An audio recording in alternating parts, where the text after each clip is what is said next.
my teenagers. These three here, 14 years old. This is Buster, this is Bubba, and that's Rocky Balboa. But over here, this is Greedy. Greedy's 50 years old. 50. He's the big boss in here, and he has earned his retirement in the jacuzzi. Greedy! Greedy, give me a little smile. I got people here. Come on, give me this smile. Come on. Do not try this at home. Look at that smile. Look there. That's how you greet somebody. Look at that smile, okay? That's how you greet somebody. Let me give him a little snack for giving me a nice little smile like that. Good boy, good boy. He's just being affectionate, that's all. Buster! He's also got a beautiful smile, see? And in this gorgeous smile, he's got 80 teeth, 40 on top and 40 on the bottom. And they're able to go through about 3,000 teeth in a lifetime. They knock them out, grows right back. Also, they all have a lot of sensors inside of their mouths. At the moment that something touches one of those sensors, the mouth closes right away. It doesn't matter if it's food or not. That mouth must close, okay?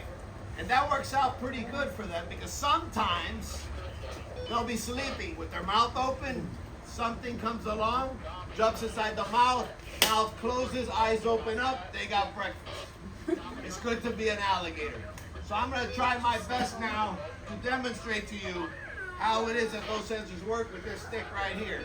Let's see what kind of mood he's in. Now the only thing that he could do is he might try to resist. The mouth will still close, but it won't be as powerful. But if he doesn't resist, it'll be a pretty powerful fight, a pretty powerful bite. Check it out. How about that, huh? And I can do that all day long. Did you hear that? That small sound you heard? That right there, that is the sound of 2,000 pounds of closing pressure. With that kind of power, they are able to break through the shell of a turtle. Their main diet out here is fish, birds, and turtles. Luckily, we are not part of the menu. You see, alligators are born with a natural fear of us. They want nothing to do with us. But, with that said, there have been accidents in the past between alligators and people. But if you research those accidents, you're going to find out that the alligator has always been provoked. And what I mean by provoked is that at one point or another, somebody fed a wild alligator. Once you feed a wild alligator, that's it. That wild alligator's not afraid of anybody anymore, and that's how those accidents happen. Now I know, I'm saying that, and you just saw me feed this guy. Let me explain myself. The reason I can get away with feeding my friend here is because he was born into captivity. They all were. So all their lives, they've been fed by somebody. That's how we take care of them. But it's because we feed them, they're not afraid of me. You saw how he's jumping. Okay, he's not afraid of me. But he's not afraid of anybody. If I were to put Buster here, out there in the wild, the very first person that he sees, he would definitely approach that person. And that's why there's a law that dictates that alligators that are born into captivity must remain in captivity. That way, there's no accidents and there's no further damage to their reputation. Their reputation is very, very important, so much so that that is exactly why we even have this show. So everybody can see for themselves that these animals are not the monsters that they make them out to be on television. I mean, look at that smile. Right? Now I want to say one thing over again. I just finished telling you that if I were to put Buster out there in the wild, the very first person he sees, he would approach. That is true. But that does not mean that he would approach to attack. Okay? You saw what he did right now when he jumped up at me and he's looking at me with his mouth open. This business of having the mouth open, that is not an attack. That is a communication. That's how he begs me for food like a puppy. Okay?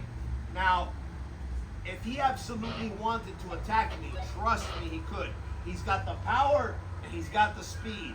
And if he were to attack me, there's probably nothing I'd be able to do about it because it would happen so fast. The fact that he's not doing that is a testament to the fact that this animal is not a monster because he's choosing not to attack me. Okay? So at the end of the day, very good boy. He's a good boy. Good boy. Very good guard dog too, just so you know. Okay? Now, moving on. A big question I get out here is what is the difference between the alligator and the crocodile? These are all alligators here. Alligators have a round mouth and crocodiles have a pointy V-shaped snout. The American alligator and the American crocodile, they tend to be the same size. But in other parts of the world, the crocodile is definitely much bigger and much more aggressive. And depending on what part of the world, the skin color is different. They'll be yellowish color, okay? Now moving on to their eyes. Can everybody see his eyes? Okay? What you're gonna notice with his eyes, and they all have the same eyes, I'm just using him as the example, is that his eyes stick out quite a bit. When an alligator gets into a fight with another alligator, it is so easy for them to lose those eyes in the kind of fights that they get into, very, very violent fights. But that's why they have the ability to bring those eyes inside of their head if the other alligator attacks too close to the eyes. That way, they don't lose their eyes in the fight. Let me show you what that looks like. See?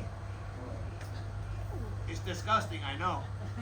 But it doesn't hurt him, doesn't bother him in any way. Again, totally normal for those eyes to go inside of his head during a fight so they don't lose their eyes in the fight. Also, they do have an extra eyelid that opens and closes sideways. It's called the nictitating membrane. That extra eyelid, when they go underwater, it closes. It keeps the water from getting to their eyes, but they can still see their prey underwater. So it works out fantastic for them, okay? And last but not least, the most important part of the alligator's body are all these bumps back here. Those are called osteoderms.